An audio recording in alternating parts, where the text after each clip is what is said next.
잘나가는 사업가 앨런 헬믹은 얼마 전 아내를 잃었습니다.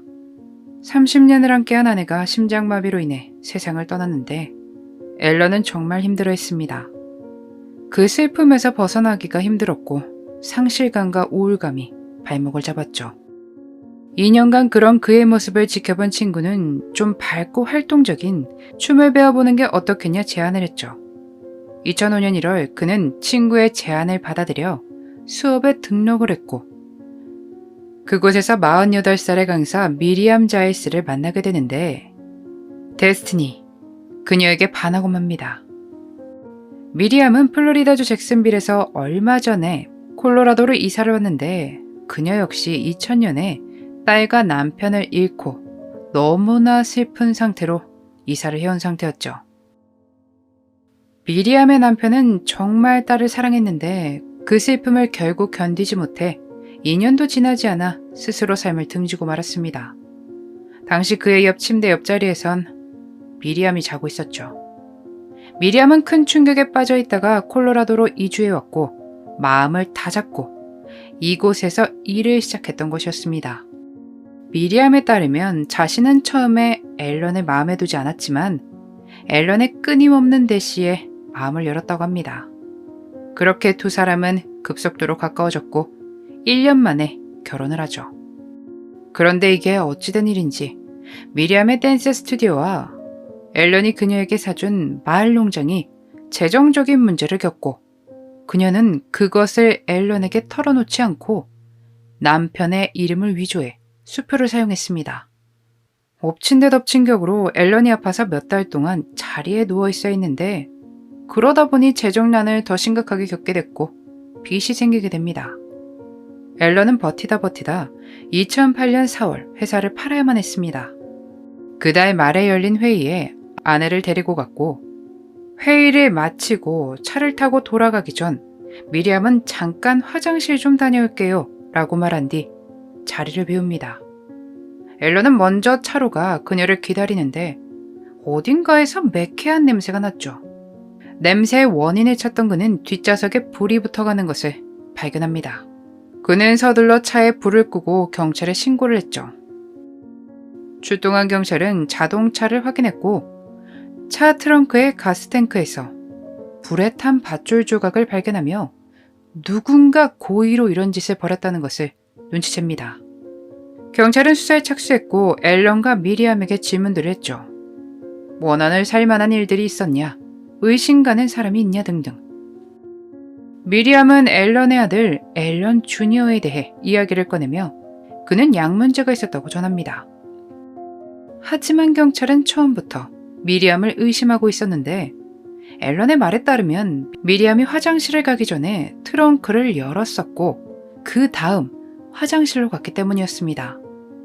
그러나 미리암을 향한 남편의 믿음은 굳건했죠. 내 아내가요? 말도 안 됩니다. 우리는 이미 결혼 전에 계약서도 작성해서 제가 어떻게 된다 해도 제 자식들에게 돈이 돌아가요. 경찰의 수사는 계속 이어졌고 두 사람은 다시 일상으로 돌아갑니다. 그 후로 6주의 시간이 흐르고 2008년 6월 10일 미리암은 쇼핑을 하러 시내로 향했죠.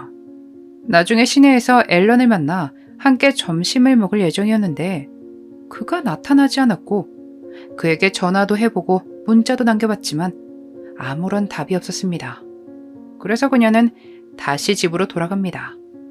그렇게 돌아온 집은 엉망이었고 앨런이 바닥에 쓰러져 있었습니다. 이미 숨을 거둔 상태로 말입니다. 그녀는 911에 신고해 집에 강도가 든 것 같다고 알렸습니다. 출동한 경찰들은 집을 수색하다 강도처럼 보이던 현장이 사실 꾸며졌다는 것을 알게 됩니다. 귀중품 보관소가 아닌 전혀 상관없는 다른 곳이 엉망진창이었고 귀중품은 사라져 있지 않은 상태였습니다. 그의 지갑과 차키도 그대로였죠. 미리암은 또다시 앨런의 아들 앨런 주니어를 언급하는데 분명 약 때문에 돈이 필요해서 이런 짓을 저질렀을 거란 말입니다.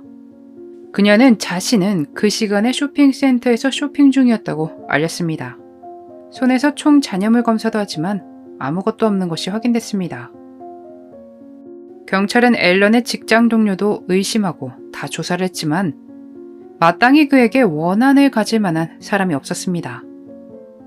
그녀의 의견대로 아들 앨런 주니어도 조사하지만 그는 사건 당일 다른 주에 있었던 것이 확인됩니다. 지금 가장 의심이 되는 건 미리암이었죠. 그렇게 둘 사이를 조사하다가 그녀가 앨런에게 알리지 않고 $200만 보험을 들려하다가 실패했으며 앨런의 이름을 위조해 수표를 사용했다는 것이 밝혀집니다. 그리고 경찰은 앨런의 딸에게서 이야기를 전해 듣는데 미리암이 했던 말과는 반대되는 내용이었습니다. 원래는 사건 당일날 아침 앨런의 손녀가 승마 강습을 받으러 올 예정이었지만 미리암은 며느리에게 강사가 승마를 취소했다고 알렸습니다. 하지만 확인 결과 강사는 미리암이 취소했다고 전했습니다. 또 그 전날 아버지가 연락이 오기로 되어 있었지만 전화가 오지 않았고 다음 날 미리암으로부터 전화가 와서는 앨런이 너무 취해서 재워야 했기에 전화를 할 수 없었다고 했는데 그것을 술집에 물어보니 앨런이 그날 밤 그곳에 없었다는 사실을 들을 수 있었습니다. 그리고 그녀의 차에서 총알 잔여물 테스트를 했을 때 이상한 입자들이 발견됩니다. 아빠는 그녀를 만나고 나서부터 몸이 급격히 나빠졌어요. 실제로 그는 침대에 있는 일이 굉장히 잦았죠. 그녀를 만나기 전엔 무척 건강한 사람이었다는데 말입니다.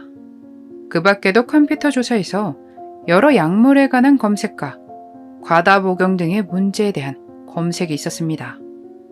그렇게 미리암을 향한 경찰의 의심은 더욱 커져만 가고 있었죠. 한편 미리암은 범인이 다시 돌아오면 어쩌냐며 친구들에게 두려움을 호소했죠. 그런데 그녀의 우려대로 일이 생깁니다. 6월 26일 미리암을 발에다 준 친구와 미리암은 웬 카드 하나를 발견하게 되는데 그곳에는 앨런이 첫 번째, 당신은 다음, 뛰어. 보기만 해도 소름 끼치는 이 메모를 받은 미리암은 짐을 챙겨 플로리다로 돌아갑니다. 경찰은 미리암이 받았다는 이 카드를 다시 확인합니다. 너무나 수상해 보였죠. 검사는 이 카드를 만든 회사를 알아내 그곳에 연락을 취했고 이 카드가 앨런의 집 근처 가게에서 판매되는 것을 알아냅니다. 그리고 가게의 보안 카메라 영상을 확인하며 미리암이 그것을 구매했다는 사실 역시 확인됐죠. 그래서 이 사실을 미리암에게 이야기하며 어떻게 된 일이냐 질문하자 나는 앨런의 일로 너무 두려운데 경찰이 이 사건을 심각하게 생각하지 않아 이런 일을 저질렀다고 고백합니다. 이 카드로 인해 경찰들이 사건을 좀 더 심각하게 봐줬으면 했다면 말입니다. 너무나 납득하기 힘든 그녀의 행동에 경찰은 그녀를 더욱 믿지 않았습니다. 그리고 그녀의 과거에 대해 더욱 집중했죠. 그렇게 조사를 하다 닿게 된 것이 바로 전 남편이었습니다. 전 남편 측은 앞에서 말씀드렸지만 딸을 잃은 슬픔을 이기지 못해 스스로 극단적인 선택을 했다고 결론이 내려졌죠. 아내가 옆에서 잠들어 있는데 말입니다. 그런데 부검 결과를 보니 총상이 오른쪽이 시작점이었습니다.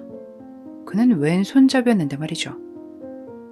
그렇게 전 남편과 딸을 조사하다 보니 자연스레 그들의 보험금 수혜자가 미리암이라는 사실을 어렵지 않게 알 수 있었습니다. 이 모든 증거들과 의심 끝에 플로리다 경찰에게 협조 요청을 해 2008년 11월 8일 미리암을 앨런의 사건 혐의와 위조 수표 혐의로 체포합니다. 그녀가 수표를 위조하고 돈을 빼돌린 사실을 앨런이 알게 될 것이 걱정돼 이런 일을 저질렀을 것이라고 동기를 제시했고 큰 문제 없이 재판이 진행되어 2009년 12월 유죄가 내려집니다. 최종적으로 1급 사람을 해한 혐의와 14건의 사기 혐의로 종신형과 징역 108년의 형을 선고받습니다.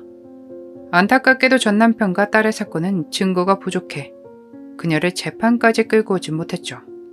주변 사람들은 그녀가 아마 처음부터 앨런을 노렸을 것이라는 의심을 하고 있습니다. 처음부터 애정이란 없었으니 냉혹하게 돌변할 수 있는 것이라며 말이죠.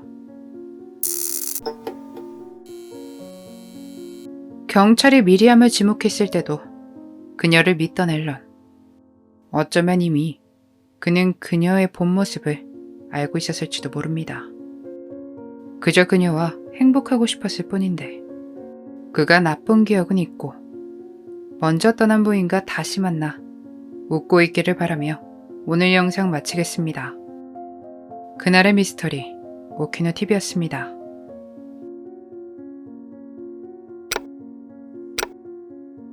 마지막까지 시청해주셔서 감사합니다. 좋아요와 구독은 저에게 큰 힘을 줍니다. 오늘 하루도 수고하셨습니다. 좋은 밤 보내세요.